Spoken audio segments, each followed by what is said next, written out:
Hi, my name's Jonny, and today we are taking a look at the Ampeg SGT-DI.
I've been really looking forward to demoing this unit. It is essentially an Ampeg SVT B15 all in one small little stomp box format with some bonus features added in as well. Two things before we go anywhere. Number one, make sure you like this video and subscribe to let me know that yes, I want to see more products just like this. Number two, for the sake of transparency, I have been sent this pedal to borrow from Ampeg to make this review. I'm just going to say what I think. Them sending me this isn't going to influence what my opinion is. So I was really interested to check one of these out. Not just because I'm a huge Ampeg SVT fan, but because I've heard kind of very mixed to negative things this new pedal. Starting over on the left hand side, we have got our master volume and a built-in compressor. Then just like on the amps, we've got our 3-band preamp, but we have got a sweepable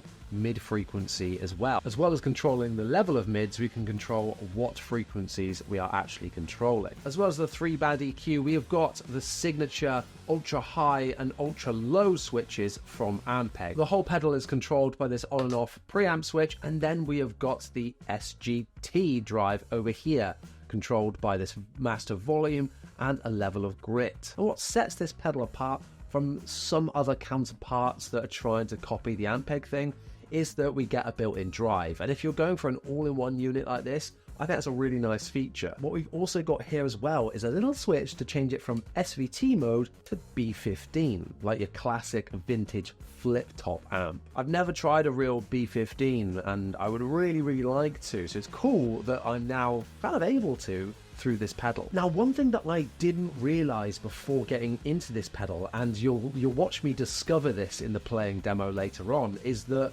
this doesn't control the whole EQ, it's just for the drive. So it's whether it's a more modern sounding drive with the SVT or a more warmer, fatter vintage one with the B15. So the EQ stays exactly the same regardless of which modes you're in. And last but not least, or maybe last and least, is the built-in cab sim as well. You've got the option for a 1x15, a 4x10, or the legendary 8x10 Ampeg fridge emulated, all built in. I'll just give you a quick look at the inputs and outputs on this thing as well.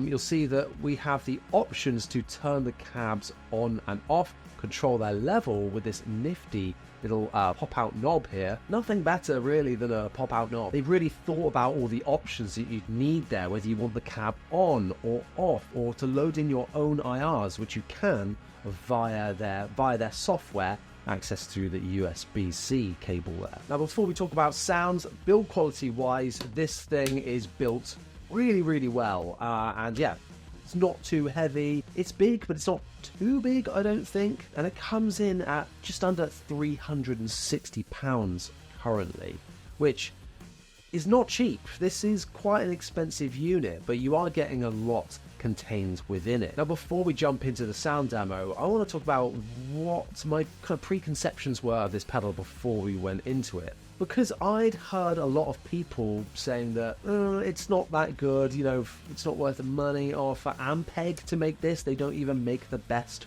version of their own gear. And certainly when people have compared it to the similar pedal made by Origin Effects, people have come away saying Origin have really beat Ampeg to the mark here by releasing this first and releasing a better version. Let's have a listen to what this thing can do. So we're going to be listening to this through the Squier 20th anniversary Shoreline Gold Jazz Bass. The DI sound just sounds like this. Turning on the preamp.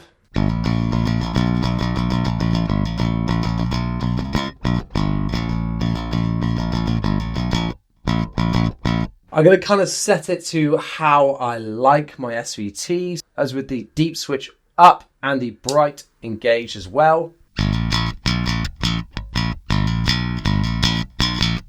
I've got the compression set to the maximum point where I think that it doesn't start negatively impacting the tone. If you dial it up more, sounds a bit fake.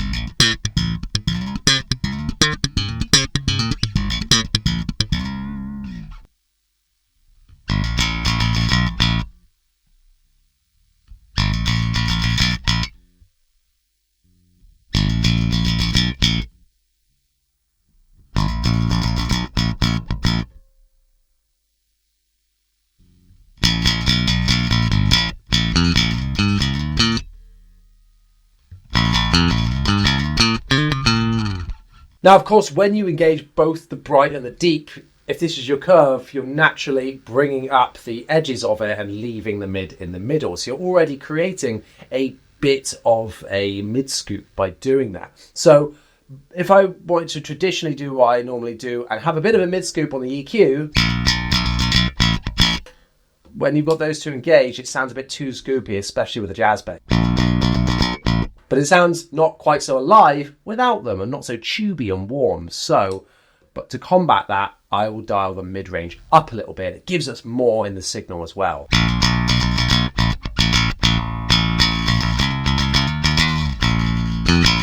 Woo! Right, let's have a look at this cab sim. Now we've got the 8x10 engaged.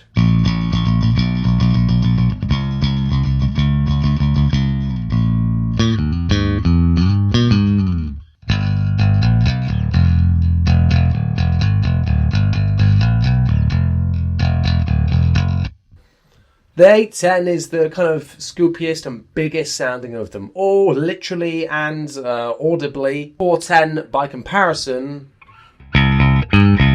wow, still 10-inch speakers, but the 410 sounds wildly different.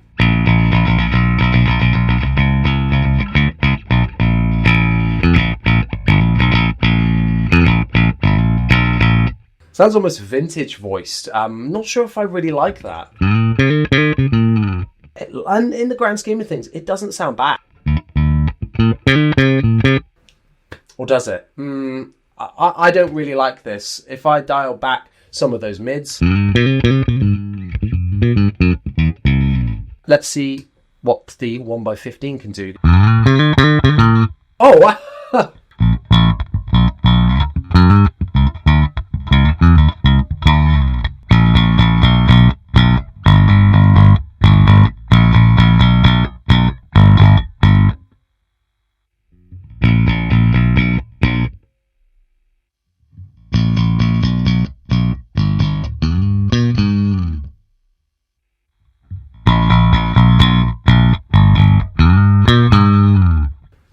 I didn't think I would like the 115. Traditionally, I don't really. And that's taken me by surprise. I don't like the 410. The 810 sounds great. And the 115 is awesome. What I wish is that we could have this punch, but with the roundness and the smoothness of the 810.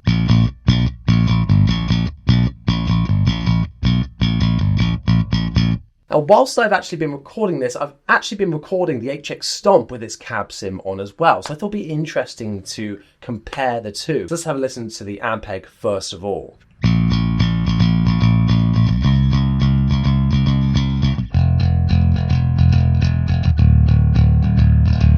And now the HX Stomp.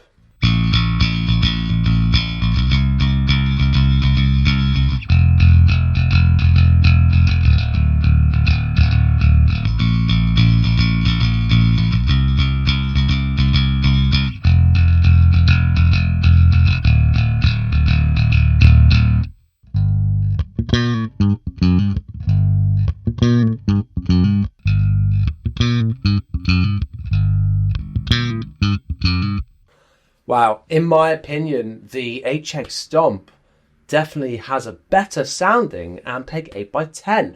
And that's weird because both Ampeg and Line 6 are both owned by Yamaha. So they're all under the same umbrella, and that's where you get kind of official Ampeg stuff in the HX Stomp, which I use all the time. I think it's got a great sounding cab sim on there. And yeah, again, one more time, the Ampeg versus the HX Stomp.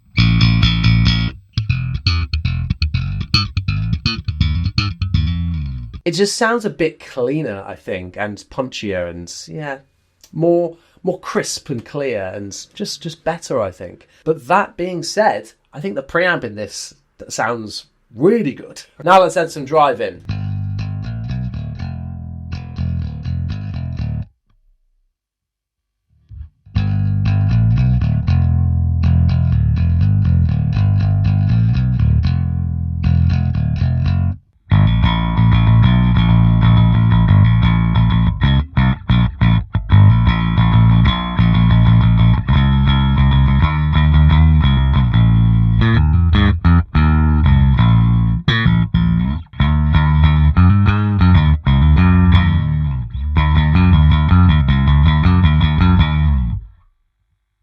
Sounds cool. That is with the drive at 50%. Let's turn it up.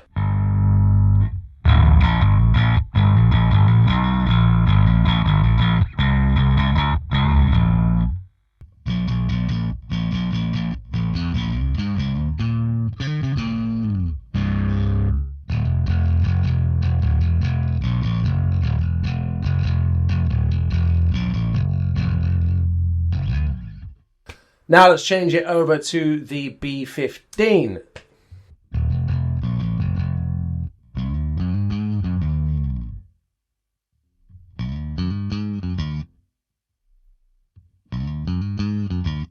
Now what I think is really interesting is that the B15 and SVT circuit seems to only be the drive. This doesn't seem to be impacted at all.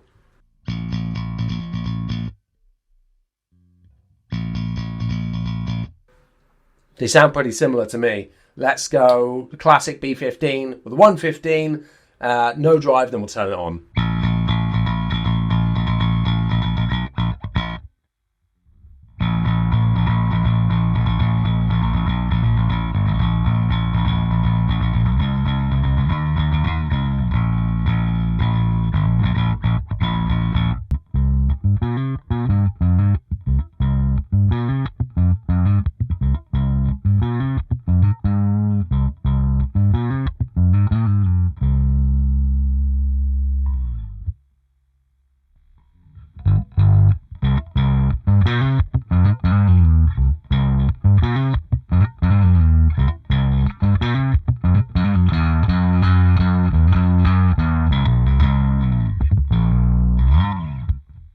So the B15 drive is certainly a lot less harsh and less brightness in there, which is more vintage, correct? You could use this as an always on if you want that warm saturation, or if you want to just dial up the drive and give it a boost, you could also.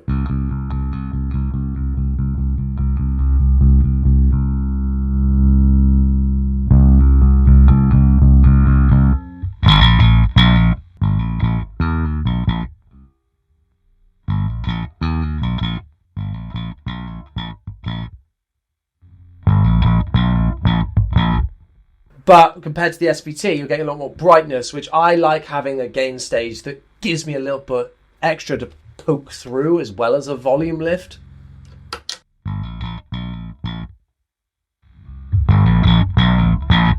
And as an on-off, the SVT does that a little bit better, but I really like it as an always-on for the B15 sound. Fa la la la la. That section. Now, whilst we're in the land of B15s, let's have a listen to it in its forte with a P-Bass with flats. This is a Squier Classic Vibe 60s P-Bass from 2013. So let's have a listen to it quickly just by itself.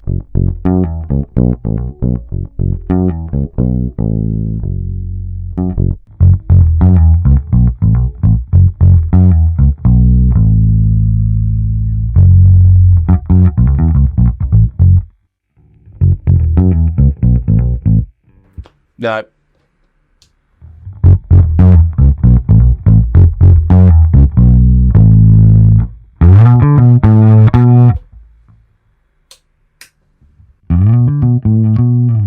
I actually like it with the 8x10 with this, a lot smooth.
For me, with flats, I'm kind of torn. I definitely prefer on the 8x10 for this one. The 115 is a bit too boomy, a bit too much with the flats, I think. The B15 drive definitely sounds better as well. It's a lot warmer. It's less aggressive than the SVT.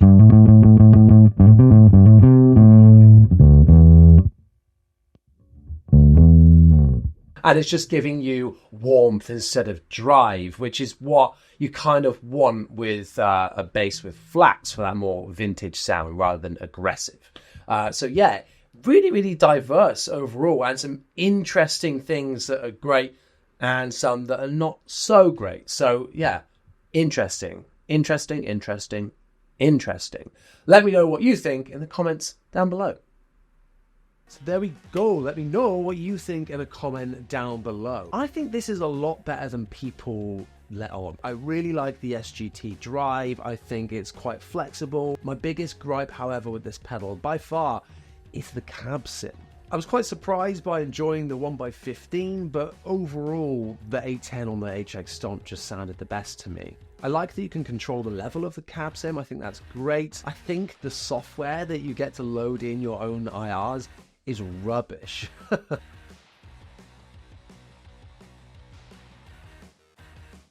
I couldn't believe how limited the Ampeg software was, and you couldn't even change anything about it really. So if they can change and update that would make this an absolutely killer product. But the fact you don't have that flexibility, despite having loads of flexible options on the pedal itself, is a big letdown, especially when you're paying this price. But that is just when comparing it to other things. By itself, it still is a really, really nice product. And yeah, I'll be sad to see it go, honestly, because I could see myself using this a lot more. So there we go. Those are, oh my god, nearly dropped it. Those are my thoughts overall. Let me know what you think down below. Once again, thank you so much for watching. I'll see you next time.